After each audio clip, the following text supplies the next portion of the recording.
I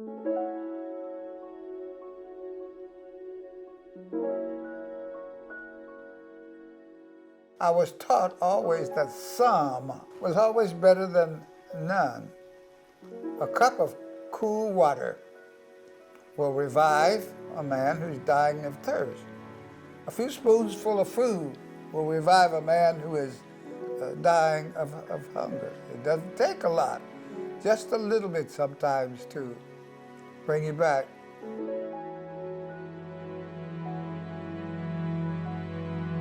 I am Lawrence Julius Ewing. I was born April 13th, 1920, during the time of the Great Depression. And I saw it all and remember it all. Right now, if I reach April, I will be 99 years old.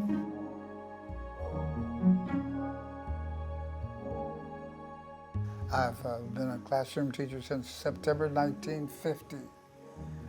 And I can say truly that I have truly been in love with the classroom ever since the first day that I stepped into my first classroom in September 1950. I'm retired now, and if I had my way, I'd walk out of this house today and I'd go right back to my classroom, and I'd stay there for as long as I possibly could.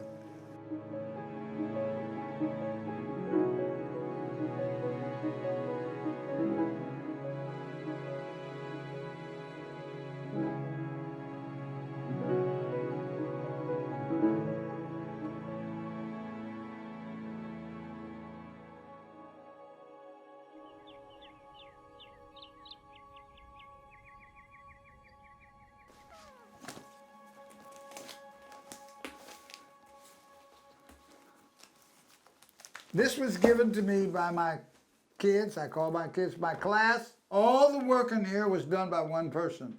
Maria Sanchez is her name. Smart, wanted to be a poet. She would have been a fine teacher. Here are some of more of the ladies from my ESL citizenship class. This was given to me when I was 78 years old. This is Maria Sanchez. There she is.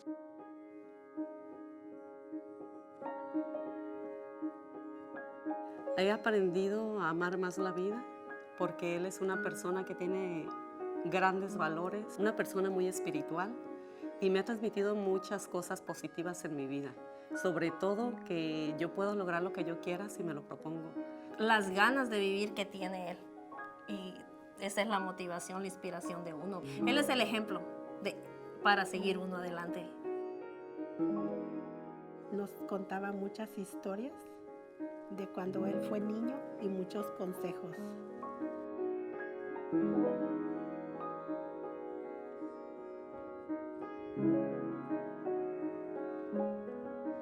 I was raised by an ancient grandmother, an ex-slave, the most influential teacher that I ever had in my life. Uneducated she was, but she had a wisdom. She had God-given wisdom. She said to me, no matter what someone says to you, what they say about you, she said you have to learn to forgive.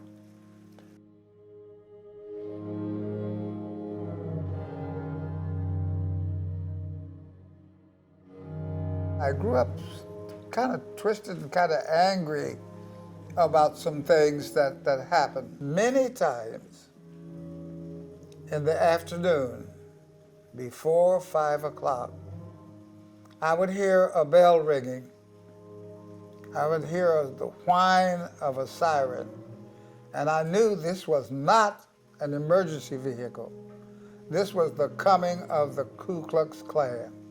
They came roaring down north of Fountain Street in what we used to call the old Tin Lizzie, the old Ford, as many as they could pack into it, and as many as could hang on to the running boards. They would come streaming down the street. I'd have to get up and run home, just absolutely terrorized. during the time I was in high school, there were bouts of anger and violence between some of the kids that I went to high school with.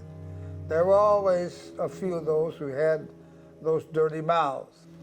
I remember from grade 5 a little poem that we had to remember. And that little poem, the words said, "Along the street there comes a blare of bugles and a ruffle of drums. Hats off, your flag is passing by, our flag is passing by." Well, it was my flag too, and every time I used to say that and remember it, I'd get goosebumps. 12 days after Pearl Harbor, 12 days later, I was in the military and in Robert E. Lee. Most of the officers were Johnny Rebs, and they didn't want to hear anything about people of color flying airplanes. I submitted my papers for a military transfer. 3 times I submitted it, and 3 times they just completely ignored it. And so I wound up spending my time at the 8th Medical Battalion, where I became a corpsman. 3 weeks before I entered into the military, my wife gave birth to my first daughter, Carolyn. I get to Oklahoma. I'm getting on the bus, and the first thing I find out, you go to the back of the bus. All men of color go to the back of the bus. And there was that bitter pill, and resented down to the bottom of my toes, and made up my mind that I wasn't going to abide by it. Not only me, but the rest of the soldiers. So for the first week or so, anytime we were going on liberty, we got on the bus. We got to get a ticket. We paid the same price that the other soldiers had to pay, and we were issued to the back of the bus. I went to the Southwest Pacific, New Zealand, Australia, the place we call the Green Hell, Papua New Guinea, most Philippine Island, and Luzon Island. I was on Luzon when the atomic bombs were dropped. But in each of those places, we went through much of the same thing. We had to fight in order to fight our enemy. That's just the way it was. And it was bitter. And I remember later on, I saw the pictures of soldiers coming home from World War II. There were signs up, white soldiers here, colored soldiers here. And here we had just fought a war, and 20 million people lost their lives behind Adolf Hitler. And the world said, never, never again. And then we come back to the United States and stepped into the same, excuse my expression, damn thing. And my attitude changed.